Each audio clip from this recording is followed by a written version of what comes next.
bom dia, meu querido irmão, minha querida irmã. Louvado seja nosso Senhor Jesus Cristo, para sempre seja louvado. Hoje, sexto domingo do tempo comum. Estamos preparando o nosso coração para nesse final de semana recebermos na palavra de Deus a expressão da misericórdia de Jesus Cristo, que no Evangelho é um sinal de compaixão para aquele que sofre. O Evangelho desse final de semana está em Marcos, capítulo 1, versículos 40 seguintes. Naquele tempo, um leproso chegou perto de Jesus e de joelhos pediu: "Se queres, tu tens o poder de curar-me." Jesus, cheio de compaixão, estendeu a mão, tocou nele e disse: "Eu quero, fica curado." No mesmo instante, a lepra desapareceu e ele ficou curado. Então Jesus o mandou logo embora, falando com firmeza: "Não contes nada disso a ninguém. Vai mostrar-te ao sacerdote e oferece pela tua purificação o que Moisés ordenou, como prova para eles."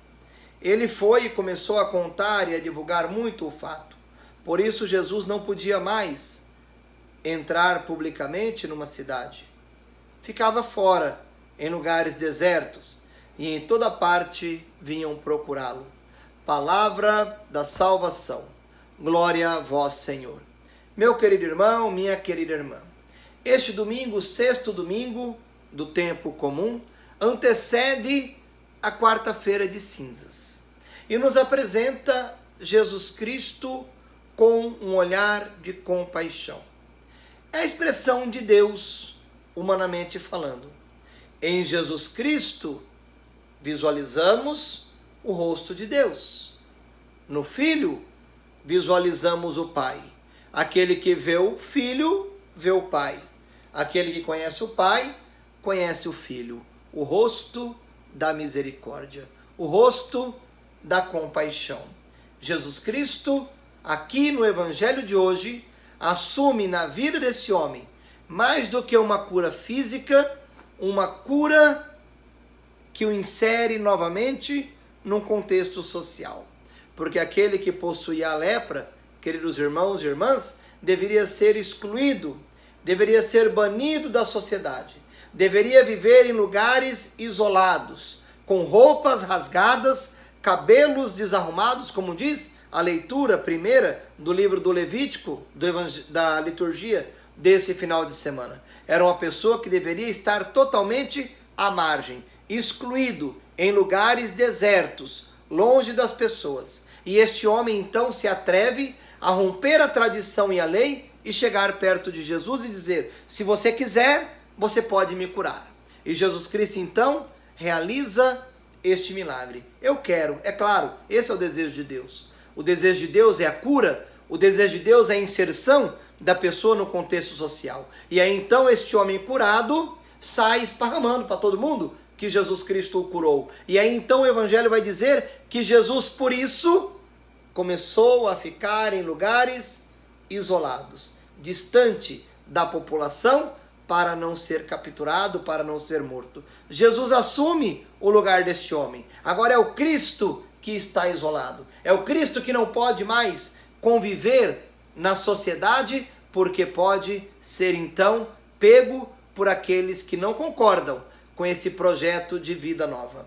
É importante dizer rapidamente que Jesus Cristo sempre realiza um milagre numa questão física, biológica, mas que traz àquelas pessoas uma inserção social. A viúva de Naim, Jesus Cristo traz a vida ao seu filho para oferecer a dignidade àquela mulher que era viúva e só tinha um filho, excluída da sociedade. A prostituta caída no chão, Jesus Cristo estende a mão e resgata a dignidade daquela mulher e a inclui novamente na sociedade.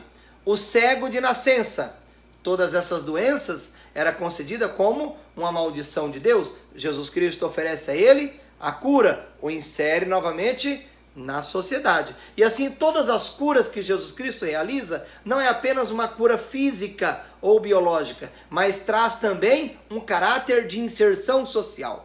E não por acaso, a liturgia desse final de semana, que antecede a quarta-feira e a primeira semana da Quaresma, vem trazer esse Jesus Cristo misericordioso que acolhe a todos. Creio que Deus não faz nada por acaso e traz este evangelho para que nós, católicos, possamos entender que o desejo do Cristo é que sejamos também semelhante a Ele, na misericórdia, na acolhida, na compaixão. E quando temos grupos contra a igreja, contra a campanha da fraternidade, que será aberta na próxima quarta ou quinta-feira, aqui na nossa diocese na quinta-feira, tão atacada por grupos que não entenderam nada sobre a compaixão e sobre a misericórdia. Sobre a campanha da fraternidade, eu fiz a leitura do texto base, e ali a gente entende e visualiza que o texto escrito traz um sinal e uma necessidade de diálogo com classes que também vivem à margem, como aquele leproso. E nós, como cristãos católicos, somos chamados a buscar acolher aqueles que estão à margem. Não o seu pecado, não o seu erro, não o seu limite, não ser conivente com o erro, mas capazes de acolher aquele que erra, como também nós erramos. Como eu, padre, erro, como você, leigo, erra e comete talvez, e cometemos talvez, pecados e erros maiores do que aqueles que condenamos. Um recado para aqueles que estão crucificando a igreja, crucificando a campanha da fraternidade. Compre um espelho, faça um exame de consciência e veja se também você não necessita de acolhida, de misericórdia, de compaixão, como aqueles a quem você condena nos seus discursos de ódio contra a igreja, contra a campanha da fraternidade, contra o projeto de amor, de acolhida, de respeito e de fraternidade que a igreja apresenta como um sinal do Cristo no meio de cada um de nós. Não dá para aceitar. Aqueles que são católicos, aqueles que se dizem cristãos, não podem aceitar esses ataques infundados acerca do propósito da igreja, que é acolher, é amar, é realizar aquilo que o Cristo realizou, ser sinal de compaixão.